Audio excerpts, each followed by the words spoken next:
গণতন্ত্রকামী মানুষদের দীর্ঘ লড়াই, সংগ্রাম ও রক্তক্ষয়ী গণ অভ্যুত্থানের মধ্য দিয়ে যাত্রা হলো ত্রয়োদশ সংসদের। জনগণের প্রত্যাশা, এই সংসদ কথা বলবে জনমানুষের পক্ষে, নিশ্চিত করবে জবাবদিহিতা। রাজনৈতিক বিশ্লেষকরা বলছেন, জনগণের ইচ্ছার প্রতিফলন ঘটলেই প্রাণবন্ত হয়ে উঠবে আইনসভা। শফিকুল ইসলামের বিশেষ রিপোর্ট।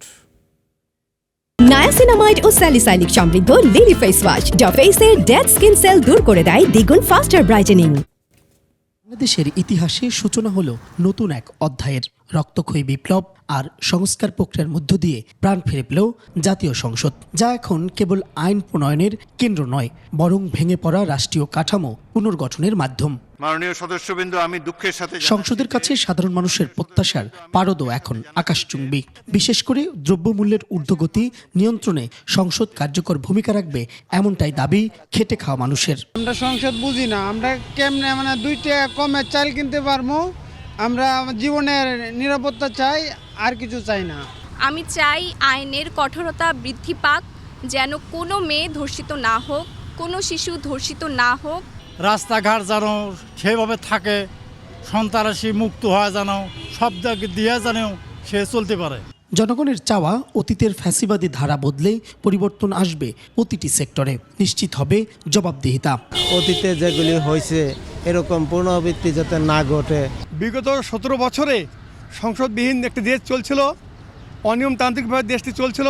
সেই অনিয়ম থেকে বেরিয়ে এসে দেশটি একটি নিয়মতান্ত্রিক মাধ্যমে চলবে। মহান সংসদ যাতে একটি শিক্ষাবান্ধব পরিবেশ তারা এদেশের জনগণকে দিতে পারে, এবং সেই প্রত্যাশাটাই আমি কামনা করি। রাজনৈতিক বিশ্লেষকরা বলছেন, সংস্কার প্রক্রিয়া বাস্তবায়নের পাশাপাশি সংসদে আইন প্রণয়নে আনতে হবে ভিন্নতা, ঘটাতে হবে জনগণের ইচ্ছার প্রতিফলন। সংসদটাকে মানুষ রাজনীতির কেন্দ্রবিন্দু হিসেবে দেখতে চায়। রাস্তার চাইতে মানুষ সংসদটাকে বেশি কার্যকর হিসেবে দেখতে চায়। মানুষ হরতাল চায় না, ধর্মঘট চায় না। সেটা না চেয়ে বলে যে হ্যাঁ, রাজনীতিতে ঝগড়াঝাটি থাকবে, সেটা যেন সংসদের সেটার মিটমাট হয়। এটাই মানুষের প্রত্যাশা বলে আমি মনে করি।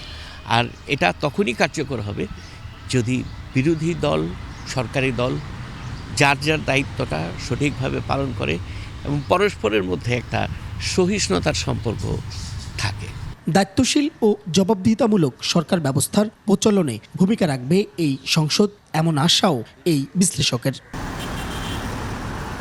সংসদ সদস্যরা কি পারবেন দলীয় সংকীর্ণতার ঊর্ধ্বে উঠে জন আকাঙ্ক্ষার প্রতিফলন ঘটাতে, নাকি আবারও প্রথাগত রাজনীতির আবর্তে হারিয়ে যাবে জনগণের এই বিপুল প্রত্যাশা? তা সময় বলে দেবে। শফিকুল ইসলাম, 21 টেলিভিশন, ঢাকা।